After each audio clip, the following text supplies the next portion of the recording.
What's up guys, I'm Phoenix Master 1 and welcome back for some more Fire Emblem Heroes, and this is going to be my in-depth analysis and review of the Hatari banner featuring Desert Azura, Nailah, Karla, and Xane. I'll be going over the best builds that you can run on them for different game modes, and with that said, let us begin with the star of this banner, Desert Azura. So she is a Green Mage Cavalier, and she is a really unique dancer because of that class and having that 3 movement of a Cavalier. She's got Dancing Flames as her preferred weapon, and this can pretty much give +6 buffs to the adjacent allies after she uses her Grey Waves. And this is pretty much going to be an upgrade from Prayer Wheel, because this gives the +6 buffs to the target as well as any kind of allies that are going to be near Azura. And unlike Prayer Wheel of Legendary Azura, this Azura doesn't really need to depend on running visible buffing skills like Attack Tactic or Earth Dance or any kind of Hone skill, because she can not only buff the target ally who she's going to be singing to, but any kind of allies who are going to be adjacent to Azura. But keep in mind that Legendary Azura is due for a remix in March, and she might even get a refine, so Prayer Wheel might get upgraded, but as it stands right now, Dancing Flames is extremely good as a preferred weapon. She can also get +6 attack and speed during the combat if she's above 25% HP.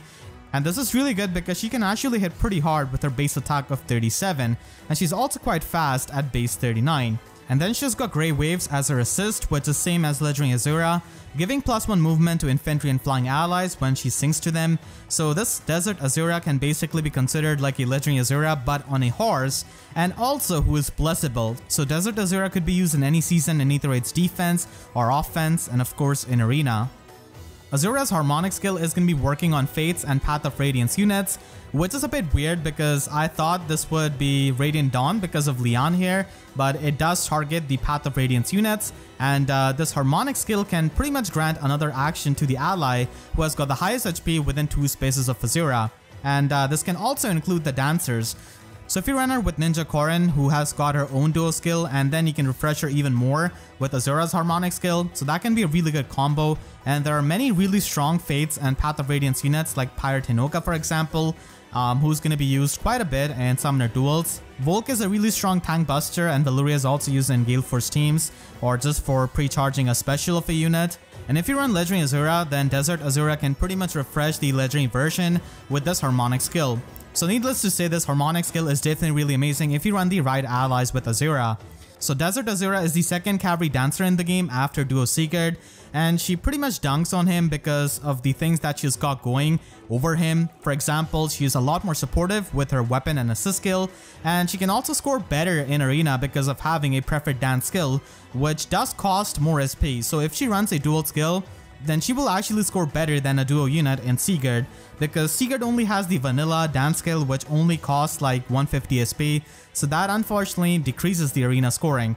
Sigurd's duo skill does provide you with reposition and can be used again, but it's no refresh of the harmonic skill that Azura has got, which can be extremely oppressive and powerful, especially if you run the units from Fates and Path of Radiance.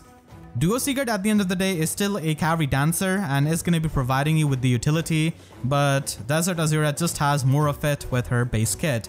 So overall, Desert Azura is definitely going to be a really strong one-off copy from this banner, and just a single copy can help you in different game modes. In either its offense, she can be used with the Gale Force teams with Ninja Korin, or just hit and run teams with Ninja Korin for example. And Legendary Azura a lot of times was not seen in either its defense because it's not always going to be water season if you're trying to get the optimal lift loss reduction. This Azura could be used in any season of Ether 8's defense and could also be used to make turn 1 trap teams, but those are a bit hard to make nowadays because of safety fence. But nonetheless, she's going to be pretty fantastic dancer in Ether 8's defense, especially in the Anima season, because their Mila is not going to be there to isolate her. But it's not like it is going to be a new thing that we have to learn to deal with, because we've been dealing with a cavalry dancer in Ether 8 for a year now, and we've also dealt with Legendary Azura ever since she came out. So it's not like Desert Azura is going to be doing something entirely too new, but still she's going to be powerful in her own right with the support and the cavalry movement. And of course in Summoner Duels, Desert Azura is going to be really good with the harmonic skill, but still many times on certain maps of Summoner Duels, Legendary Azura can still be really good because of the aerobatics that she has got and the flying mobility that she has got. Cavalry mobility can be really good, but it can also be a problem when you're facing trenches and other terrains. It's also worth noting that a Hero Rises event is coming up, so Azura is probably going to be a top contender in that because of not only being a recent unit, but also being extremely popular and a very good dancer. So you could see if she ends up on a Hero Rises banner and you could try to get her with maybe some other green focus unit who might be color sharing. So that could prove to be really useful if you wait a little bit. But if you cannot really wait till then and you have Fey Pass and you can Spark, then Azura as a one-off copy is definitely going to be pretty strong. Desert Azura's base kit is good enough. Having Fortress on a dancer is extremely good because you can just retreat after refreshing a unit, and she doesn't really rely on running tactic skills or visible buffs like Legendary Azura, so you can always try and run some in-combat buffing skills like Drive Attack for example to support your allies. And in Aetherite's defense, like I said, she's going to be a bit better in the Anima season, especially where she could increase the movement of Zeros, who can definitely, prove as a threat if she's fully buffed and if she's got 3 movement. So there she could be finding some usage as she will not have to face Mila all the time, and people can bring Bridal Fjorm, but it's not always easiest to incorporate Bridal Fjorm onto your teams compared to when it is with Mila, who's also a mythic unit and does provide you with extra scoring and value. So yeah, Anima season would be definitely amazing. And you can run Wings of Mercy, which is going to be a staple on any kind of dancer, and it does have good synergy with Dancing Flames as you could buff up multiple allies with her preferred weapon. In Aetherite's offense, the cavalry mobility of Desert Azura is going to be incredibly useful for dancing up an ally who has just acted or maybe initiated the combat, and she can also follow up with the movement of cavalry nukes like Winter Lysithea, Legendary Lilina, and also Ninja Korin, so that can always help you just create that pressure. And she can also be used with bonus doubler units because she will completely buff up the target that she's going to be refreshing. And in the Astra season, if you run Ashera, then the Null Panic and the full buffs of Desert Azura is going to be really strong, especially with that bonus doubler playstyle. But overall, with any kind of aggressive strategy in Aetherite's offense, Desert Azura is going to be proving to be a really fantastic dancer. If you really want to use her in the Dark Season, then like I said, Mila can shut her down, but still you could try to invest into her offenses so that even if she gets shut down and gets isolated, she can still work as a nuke because her offensive stat spread is no joke for a dancer, and you can have a super boon in attack which can definitely make her really strong. That's one of the downfalls of having a ranged dancer with high attack, is that she's going to be getting baited out a lot easily in Aetherite's defense, because if a dancer does 5 or more damage, they're going to be attacking instead of dancing. But in the Dark Season, a lot of times Mila is going to be shutting her down, so you might as well invest into her offense with attack speed push 4 and loud speed resistance. This is something that many people do with Triandra and Duo Sigurd in the Dark Season as well, so Azura could also do the similar thing. In Summoner Duel, she can provide you with a unique utility in Even Pulse Tie if you run plus HP IV and double HP plus 5. So this can allow you to reset the special of Yurei, who might be running a pre-charged AoE build or a pre-charged lethality build, and that can be really helpful because many times Yurei is going to be having lower than this kind of Azura's HP, and this can also be useful in shutting down some other pre-charged nukes like Legendary Lilina or Regin. So even Pulse Tie is something that Legendary Azura cannot do because of being a flying unit, and the Pulse Ties are only available to the infantry and cavalry units.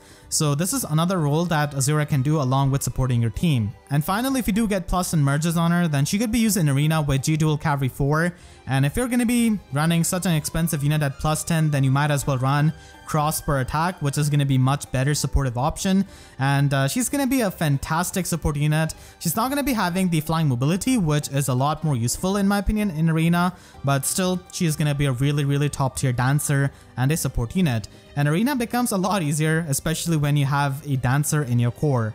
Nailah this time around is the red infantry beast, so the only version that she's missing is a colorless one. So she's got Royal Hatari Fang as her preferred weapon, and this weapon's description is really long, so that's why I've simplified it over here. So basically it just gives you -1 special cooldown, gives you +5 to all of your stats, and also provides you with null follow-up. And the other effects are going to be needing Nailah to transform. So she can get the Neotrace skill when she transforms, and this is one of the most important effects, and that's why Nailah should be run on a team where she can easily transform and get full use out of this weapon. And like the other infantry beast units, she can get +2 attack and 7 true damage when she triggers a special, and she also gets the null guard and null special acceleration when she's transformed. So all in all, this looks like a modern version of Creator's Sword of Byleths, because it gives you all of those effects and then some with the +5 to all of her stats and also the Neo Trace skill and the true damage. So Nailah becomes a really solid infantry unit because of this, and having Null follow-up in her weapon just frees up her slot B skill. Now unfortunately, beast units cannot really run a damage reduction skill, so that's why a loud skill is a really good option, which she already comes with. She also comes with a new skill, Sturdy Surge, which is the defense variant of Surge Sparrow. So this can give her +7 attack and +10 defense during the combat, and then she can heal up the HP based on the max special cooldown count of her special. And keep in mind that the max special cooldown count is calculated after the weapon. So Luna is a 2-turn special here, and she will be healing up 50% of her max HP whenever she triggers her special. So this can allow her to have a mini ether of sort by having Luna at 2 cooldown and then the Sturdy Surge just healing her up. I would say that Surge Sparrow is probably a bit better for her as it is, because she wants to be fast, and Sturdy Surge just gives her extra defense and attack and not really any kind of speed. As for her stats, she has got base 39 attack with a super boon in it and amazing speed at base 43. Her defense is not bad at base 35, and she can definitely be stocky with the Sturdy Surge slot A skill that she already has. So overall, Nailah ends up being a really solid infantry unit, and she can definitely be compared to original Nailah, who recently got a weapon refine. Now I wouldn't really say that this red Nailah just power creeps the blue Nailah, because I feel like blue Nailah also has some advantages, like having the 7 HP healing per hit, which can definitely work a bit better if you're trying to tank or you're trying to stay healthy. And blue Nailah can effectively get +14 attack and +9 speed, defense and resistance from her refine, so she ends up having a bit more offensive stat spread than red Nailah. And she also has access to more dragon flowers, but unfortunately those are going to be more resources. It's also easier to get merges on blue Nailah because she is available in the 4-star special section, but blue Nailah is probably not going to be on a banner where you could guaranteed spark her from what I see, but still red Nailah could be sparked if you have a pass on this banner as well as the double special hero banner. And red Nailah of course has better BST, so she can score much better in arena. And having null follow-up in the weapon of red Nailah is definitely the biggest advantage that she's got over blue Nailah. The reason being is that she doesn't have to run that in her slot B, and she can have better matchup against units like Fallen Edelgard, where she can get the null follow-up from her weapon and then get some extra bulk from a lull skill in slot B. And having null follow-up in her weapon also opens up wind sweep usage in slot B, where she can abuse that and still double through it and not really get counter-attacked, something which blue Nailah just cannot do. So both of these Nailahs have their pros and cons, but still red Nailah is extremely solid and blue Nailah is still a very good unit because of her weapon refine. Nailah's base kit is pretty fantastic, and because Sturdy Surge is mainly a player phase skill, you can try to have a player phase Sacred Seal in Blade Session so that she can get a lot more speed, which her slot A does not provide.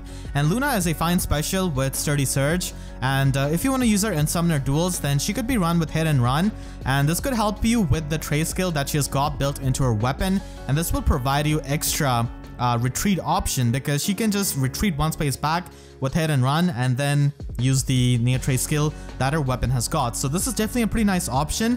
And then like I said before, you could run Wind Sweep on Nailah because of having null follow-up in her weapon, and you can run an ideal skill in her slot A because she's not going to be getting damage in the physical combats as it is, so maintaining the condition. Attack speed ideal can also work in the enemy phase. Now unlike blue Nailah, she doesn't have that healing, but still having the null follow-up does allow her to abuse this kind of build. And because she is going to be running a Wind Sweep build, Moonbow as a 1-turn special is going to be really solid with her null guard built into her weapon as well. This is a build that you can definitely use for Summoner Duels as well, because she can definitely be a really threatening unit and can definitely help you against many of the physical matchups. If you want to invest a bit more into her, then Surge Sparrow is definitely better than Sturdy Surge, I would say. Sturdy Surge is mainly useful for units like Thor, for example, who have an auto follow-up and they are already pretty slow, and they can appreciate the healing because of the HP threshold of their weapon. Nailah on the other hand really likes to have speed, so Surge Sparrow can definitely help you there. And Nailah is not the most frail unit on the physical side, so the healing should be keeping her healthy despite not getting the extra defense from the slot A skill. You can also use her in Ether Raid's offense with Gale Force. Now keep in mind that you're not going to be getting the true damage from her transformation effect if you use a non-damaging special like Gale Force, but still it is totally worth using her with Gale Force because of the glare skill that she has got, Glare can pretty much allow you to collect the pods or just trap the units by reducing their movement. This can also be really helpful in hit and run, but here she's used more as a Wings of Mercy Gale Force unit, and having null follow-up in her weapon is extremely good because she can bypass the follow-up negation units while also having the null guard and null special acceleration. In the light season, you could use her with Ash, who also has the null guard and null special acceleration, so both can help each other to transform and can really help you have consistent Gale Force because of the null guard, and then Nailah also having null follow-up in her weapon and also being really fast. So Flashing Blade 4 with the 4-turn Gale Force is going to be really good. Ideally, the Gale Force cooldown should be 4 or 2 when you're going to be using them with Wings of Mercy units. You can also use her as an initiator in Ether Raid's offense, and this is something Blue Nailah could struggle with because the healing that she gets is kind of counterproductive with the Wings of Mercy beacon strategy. So here Red Nailah can basically be used to initiate against Nohr, and because of the red color that she has got, Nohr is going to be doing a lot more damage, so it is going to be pretty easy to fall into the Wings of Mercy range of your allies and also Wings of Mercy dancers by having a build like this. So you can pretty much Gale Force off of that Nohr, and because you are going to be Gale Forcing off of her, you're going to be saving your full movement of the Trace skill. Once you trigger the Gale Force and use her second action, you can use the Trace skill in her weapon to position her correctly so that you can easily teleport with your Wings of Mercy allies. And this is something that many people do with Gale Force strategies in the Dark Season, where you can target Nohr, who's always going to be on the front line most of the time. So usually not targeting Gale Force strategies done by units like Eliwood, but Nailah can also do it. It's just that she doesn't really have the cavalry movement, and you will need some kind of smite support to make sure that she can reach the nodes to initiate for your team. With this initiator build, she can also abuse safety fence by abusing the glare skill that she's got in her slot C, so she can reduce the movement of the adjacent foes that she targets and then pretty much move out of there by using her Gale Force and the Trace skill that she has got and abuse the safety fence, which is going to be really good. If you invest heavily into her, then she can definitely use a distant counter build by abusing Special Spiral and a Breath skill. So this allows her to retaliate back with Ether, and she can easily set up Special Spiral because of her weapon. This also has good consistency because of the Null Guard built into her weapon, but unfortunately this build doesn't really have anything that can give her extra bulk, like a damage reduction skill for example. So that's why this build is going to be working at higher investments with more merges, because she can have more stats. But still, you could try out this build at lower investment with Special Spiral and a Breath skill. She can also be used in Arena without a dual skill, unlike the blue version of Nailah, and you can just run Flashing Blade 4 and slot it and have Wind Sweep, and you can safely attack the enemies and pretty much get the Gale Force on them, and then also abuse your Glare for slowing them down and just hit and run, even in Arena. Desert Karla is a Lance Infantry unit, and she's got Dry Blade Lance as her preferred weapon. This provides her with -1 special cooldown, and at start of turn 1, she can get -2 special cooldown to herself. So this could be considered like a super quicken pulse, or also similar to the effect of its Curtain's inheritable lance. Regardless, this effect is extremely good for pre-charging her special and abusing Special Spiral. And then she can also get +6 attack and speed during the combat if she's above 25% HP.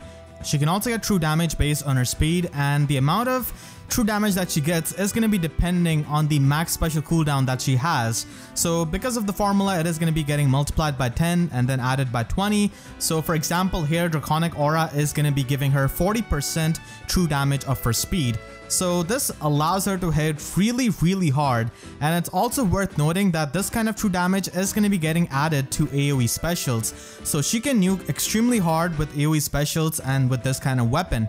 And also her really good base attack at 40, having Super Boon in it, and then also having amazing speed at base 42 and also having Super Boon in it.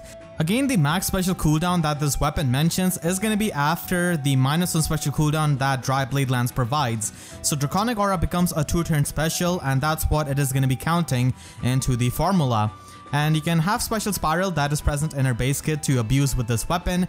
Hot Tempest is also really good as a slot C skill here so that she can have better mobility. So overall, Karla is a really solid unit who can function as an amazing nuke, and at the same time I feel like she's not the most broken unit ever. I mean, we have seen nukes over the time, but still Karla overall is really solid with this weapon that provides her with true damage and can really help you abuse these specials. So if you want to use her on a budget, then you can simply run Life and Death, or you could also run the attack speed ideal from Miriel, but it is going to be a bit more expensive. So you just want to maximize your offenses, even on a budget, so Life and Death and Blade Session is going to be helpful. You can also use Sword Sparrow on her if you can afford that, because she can essentially spam specials with the help of this weapon and have a pre-charged special at start of a map. And Luna could be used so that you can cut through a lot of the bulky threats, and because you're going to be using Sword Sparrow, you could afford to use Null Follow-Up in slot B so that you can pretty much trigger Luna after the second combat, even against the units who have got follow-up negation. So Null Follow-Up and Sword Sparrow are also some options that you can try, and she can be a really good unit to be used in Summoner duels because she can hit extremely hard with her AoE special. Now for setting up an AoE special on Karla, you would need to have some kind of infantry pulse support. She can bring down the cooldown of her AoE special to 1 with her weapon alone, but then you would need some external support, and that's super easy to do in my opinion. So you can just set this up and have a damage reduction slot B skill so that she can have better survival, because she can get extremely fast, and especially when you chip down the opponent's entire team hopefully with Blazing Wind, they're not able to survive one hit from Karla and not able to one-shot her. So that's the goal of Close Call here, just to make sure that Karla doesn't get one shot. Odd Tempest is going to be super good here to just pressurize your opponent, but Time Pulse could also be run if you want to be self-sufficient with your AoE specials. So double Life and Death with a AoE build is going to be really powerful option on Karla, even without Special Spiral in Summoner duels. Karla could be used in many ways in Aetherite's offense, and the easiest way to use her is with Wings of Mercy. So if you're using a Gale Force team with Ninja Korin or Ninja Lin or any other setup unit, then you can basically drop in and do a lot of AoE damage to the opponent's team. So this can be really powerful, especially when you face some extremely bulky opponents like near safe tanks maybe, or a really bulky team with a lot of merges. You can also use her as a Wings of Mercy initiator by having Fury 4 in slot A and having Fury 3. For this, you need to make sure that she's got 56 or less HP, so that she can fall into the Wings of Mercy range within 2 combats. So this requires you to have a high mobility dancer. Probably a 3 movement dancer would be really good, like Raisin or even the Desert Azura. So you go in there, nuke something, dance up Karla, and then nuke another unit, and you're going to be in the Wings of Mercy range without taking any kind of damage, thanks to Fury, Sacred Seal, and Slot A skill. Of course, she doesn't really have the mobility here of a cavalry unit, she doesn't have Canto or any ways of retreating, so it could make it a bit harder to set up, but against teams that have low threat range, like maybe Katria Balls or stuff like that, this could definitely help you player face those kinds of teams. You can also use her finally as a Gale Force unit with Flashing Blade 4 and Wings of Mercy, and Gale Force is not going to be providing you with any kind of true damage from her weapon because it's not a damaging special. So unfortunately, she's not going to be hitting the hardest, and Gale Force, even though it might seem really good on her, is going to be ultimately costing her some damage output. So if you're fine with that, then you can still use her because her weapon is pretty fantastic for setting up a 2-turn Gale Force on herself. And then in the slots, you could just run Infantry Pulse to maybe pulse down Dagger or Ash or any other infantry unit. Flashing Blade 4 does allow her to trigger Gale Force in a single hit. At higher investments, you can definitely run her with a distant counter or distant pressure build with Special Spiral and a Breath skill. So this can allow you to basically set up your Special Spiral a lot easily because she will be having a 2-turn Ether at start of a map, and then you can just retaliate back with it in the enemy phase, having the Special Spiral train going. And Ether is going to be a high cooldown special, so she can do a lot of true damage with her weapon and hit extremely hard and recover a lot of HP with her Ether. So this could be an option if you are going to be using her at higher merges because she doesn't really get any kind of bulk from her weapon, and neither does she get from a damage reduction skill or anything like that from this build. So more stats can help you not get her one shot. You can also use her in Arena at +10 merge, and in my opinion she could be used as a mixed phased option, basically how you would build up any kind of fast sword infantry unit.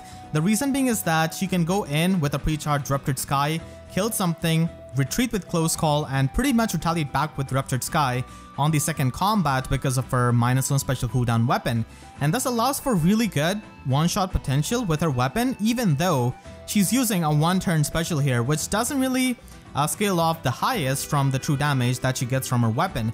She's only going to be doing like 30% true damage based on her speed here, but still that is going to be quite helpful in just retaliating back with the special and then killing something in just one hit. So this could be run with close call so that you could have some movement utility out of it, and damage reduction can always help you. You could also run this with Blue Flame and have a Darting Breath Sacred Seal so that she can retaliate back with Blue Flame if she's gonna be near her allies, so you could definitely abuse those specials even in Arena. Xane is the 4-star focus unit of this banner, and this time he is a infantry staff unit. So he has got Serpentine Staff Plus as the inertable weapon, and this is basically a staff with Fatal Smoke built into it and also some chip damage. So usually healers cannot have access to Fatal Smoke as a skill, so having this staff can definitely give them more utility. This kind of staff is better than Fatal Smoke skill itself, because it's more reliable if you're trying to get the deep wounds effect on the enemy, because even if the unit who's using the staff dies, as long as they attack the enemy, they're gonna be inflicting the deep wounds effect, similar to Muspel's weapon. So unlike the actual Fatal Smoke skill, you don't really need to stay alive to inflict the enemy with the deep wounds effect. This kind of staff could be used on any kind of healer just for support and something like Arena Assault, because if the tanks are using Mystic Boost or they have healing from their weapon or something like that, then you can just shut it down, and you can also get the splash damage that this weapon does and stack it up with something like Savage Blow to just give you cheap support. He also has Defense Res Solo and Dazzling Staff in his base kit, and Dazzling Staff is actually available at 4-star, so he could be a fantastic fodder with his weapon as well as the slot B skill. Now unfortunately, Xane's stats are not really too spectacular. I would say that the best thing about Xane is the fact that he has got the highest HP out of any healer as of making this video. So that definitely allows him to abuse some of the skills that scale off on the HP, but as a unit himself, he's not going to be standing out that much. His speed is pretty nice at base 36, but that's pretty much it. Base 30 attack is definitely pretty low, and even on the physical side, he doesn't have the highest defense. He could easily be compared to a healer from the last gen like Natasha for example, and except for HP and speed, she will basically have better stats. She trades the 3 speed for much better attack stat, which is going to be helpful in being offensive. And Xane of course has really high HP, which like I said is going to be useful with certain supportive builds. So Xane is not the kind of unit that many people are going to be investing into because of his shortcomings, and mostly people who are big fans of Xane are going to be investing into him. Just as a one-off copy, Xane could be helpful in providing you support with his Serpentine Staff and also Savage Blow damage from his Slot C and Sacred Seal, so this can stack up with his weapon and provide you with 21 splash damage, which is definitely pretty good. If you want to make him a bit more offensive, then you can just run plus attack IV and maybe have something like attack speed ideal or attack speed push with Blade Session. He's still not going to be hitting the hardest, but this is a way of improving his offense if you really want to do that. You can also use him as a support unit, abusing his high HP in something like Summoner Duels, and here he can definitely do a lot of roles, so he can basically provide -2 special cooldown to an ally who has got the highest attack with the use of Grand Scratcher and Infantry Pulse. So Grand Scratcher, we did get that in the ephemera manuals from Hot Spring Sakura, so this could easily be done. Even Pulse Tie is present in the Divine Code section, and of course Infantry Pulse is in the Grails. So he can basically run all of these skills that scale off on the HP and provide pretty good support, but unfortunately, as a unit himself, he's not really going to be doing much, so you're going to be essentially depending on the other units that you have in Summoner Duels. Usually you run Infantry Pulse or even Pulse Tie on your dancers who also dance you up, but a lot of the times Xane is not able to provide that kind of combat utility or even the movement utility because Return Plus or Rescue Plus is a bit expensive to give to him compared to just any unit with Reposition or Drawback. Xane could also be used in Rooker Siege with Melancholy Plus so that he can have the guard effect on the enemy, so that's one of the ways that you can use a favorite healer of yours.